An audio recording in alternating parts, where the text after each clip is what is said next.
Merci de nous rejoindre. Comme tous les matins, nous sommes en direct et vous pouvez nous écouter et nous regarder sur tous nos réseaux sociaux, notamment Facebook et YouTube. Dans un instant, Christophe Barbier et son invité Stéphane Siro, historien spécialiste des syndicats. Bonjour Christophe. Bonjour Ilana, les syndicats sont à Albi aujourd'hui. Absolument. Et vous restez avec nous Christophe. On vous retrouve dans quelques instants, mais avant, un peu d'humour comme tous les matins sur Radio J. Elle est toute en bleu aux couleurs de la radio. C'est Nina Azoulay. Bonjour Nina. Bonjour Ilana, bonjour Christophe. Bonjour Nina. Alors il faut que je me confie à vous aujourd'hui. Je me permets parce que j'ai vu que ce phénomène touchait de plus en plus de gens. Je crois que je suis en burn-out social. Ah, voilà. Okay. Donc burn-out social, en gros, je peux plus me voir personne. C'est un peu ça l'idée. Mais 25 ans, c'est un peu tôt, je me dis peut-être. Est-ce que je sais pas si ça vous est déjà arrivé, Ilana? Ouais, moi c'est tout le temps, moi. Ah ouais, bon bah voilà, ça me rassure quand même. Depuis que je suis née. Ah ouais, carrément. Alors moi, je sais, il y a des raisons précises pour lesquelles je suis en burn-out social. C'est parce que je ne sais pas dire non aux invitations sociales. J'ai ce qu'on appelle la FOMO. FOMO, vous savez, c'est Fear of Missing Out. Voilà, c'est ce qui pousse à rester connecté en permanence par peur de manquer un événement. Autrement dit, c'est ce qui me force à voir des gens que je trouve pour la plupart inintéressants, pour éviter de me confronter à ma solitude et mes idées noires. Tout ça pour finalement rentrer chez moi, regretter d'être sortie et me confronter quand même à ma solitude et mes idées noires. Là, vous êtes juste bien élevé peut-être aussi. Peut-être un petit peu de ça. Ça va un peu plus loin que ça quand même, je trouve. Alors non, mais je vous rassure, j'ai développé une astuce. Quand je m'ennuie avec des gens, ce que je fais, c'est que je décris ce qu'ils sont en train de faire. C'est très pratique. Je vais vous donner un exemple. Okay. Genre si vous êtes au travail en pause déj, vous croisez un collègue à la cafette, vous n'avez rien à lui dire, vous décrivez ce qu'il fait. Vous faites ça va, tu fais chauffer ton poulet, c'est voilà. Autre contexte, vous êtes en date, vous n'avez rien à dire, ça se passe pas bien. Tu mets ta serviette sur tes genoux, c'est un enfer. Mais c'est pratique, je vous jure, ça comble des silences. Merci pour le conseil, Nina. Bah avec plaisir. Alors évidemment, j'exagère un peu, c'est pas pour tout le monde parce qu'il y a des gens que je trouve intéressants et que j'adore. Mais parfois, je me force à faire des trucs que je n'aime pas. Par exemple, les boîtes de nuit. Voilà, ça j'aime pas. Ah bah moi aussi, je déteste. Ah voilà, vous non plus. Ouais. Mais parfois, on n'a pas le choix parce que j'avais l'anniversaire d'une amie il y a genre un mois. J'ai été obligée d'aller. Déjà, on fait la queue pendant 3 heures. Je peux vous dire, toutes mes copines stressées de ne pas rentrer en boîte. Moi, je priais du plus profond de mon âme pour que le physio ne nous laisse pas rentrer.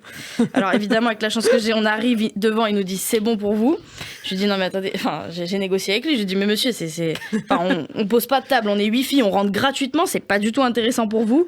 En plus on ne connaît personne à l'intérieur et surtout, regardez comment je suis habillée, j'ai mis des baskets exprès, s'il vous plaît, soyez indulgents, faites un effort. Il a rien voulu savoir, on a dû rentrer dans la boîte. Et ouais, c'est à cause de ce genre d'événement que je suis en burn-out social, il y a trop de monde, trop de gens agités. Moi j'arrive pas à danser, je comprends. En fait pour moi danser, faut vraiment penser à rien et ça j'arrive pas. Danser en boîte de nuit du coup. Ouais, en boîte, même en général, j'avoue, même mes boîtes de nuit déjà, c'est déjà pas mal. Surtout moi, dès que je vais en boîte, le lendemain, toute la journée, il faut que je récupère de ma sociabilité. En fait, vous voyez, c'est ça le burn-out social, c'est un peu la gueule de bois des introvertis. Ok, en gros, c'est ça. D'accord. Vous êtes obligée de rester toute seule après pendant 24 heures. Exactement, j'ai besoin de faire le vide. Et le pire, c'est que maintenant, je sais pas si vous avez vu, on fait du sport en boîte de nuit. Ah non, je ne savais pas. Vous connaissez pas le punch boxing, le dynamo cycling? C'est le vélo ou la boxe, mais en boîte de nuit. Alors c'est très à la mode, hein. Ils croient qu'ils ont fait un truc révolutionnaire, ils ont juste pris un sport existant pour le mettre en boîte de nuit. Mais c'est très à la mode, il y a plein de stars qui le font.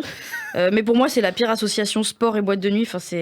Puis en plus, je me dis, c'est dangereux. La boxe dans le noir, à tout moment, tu mets une patate à quelqu'un. Et puis bourré, c'est pas... Voilà, puis, non, alors, je suis pas sûre que les gens arrivent bourrés au sport. Mais le plus drôle, je crois, dans ces sports en boîte de nuit, c'est l'animateur. Alors DJ Steven au platine, lui, c'est le gars qui a raté 2 vocations. DJ et sportif. Mais le gars est à fond, il te casse les oreilles toute la séance, il te fait allez, un peu de nerfs, on démarre bien la semaine, on reste positif. Moi, je pense que sans faire exprès, DJ Steven peut se prendre une patate. Dans le noir, il y a moyen. Une fois, j'étais au Dynamo, donc c'est le vélo. Ouais, ça, je connais ça. Ah voilà, ça, je connais. C'est un peu connu, c'est vachement à la mode en ce moment. Ouais. Et DJ Steven, il m'a mis la pression grave. J'ai pédalé à fond. À un moment, j'ai pédalé tellement vite, je suis partie de la salle. En fait, voilà. Donc j'ai une petite conclusion. Étant en burn-out social, je me dis je dois faire attention. Donc je vais ralentir les boîtes de nuit, mais surtout le sport. Voilà. Ah bah très bien. Voilà. C'est la conclusion. C'est la conclusion. Je vais ralentir le sport.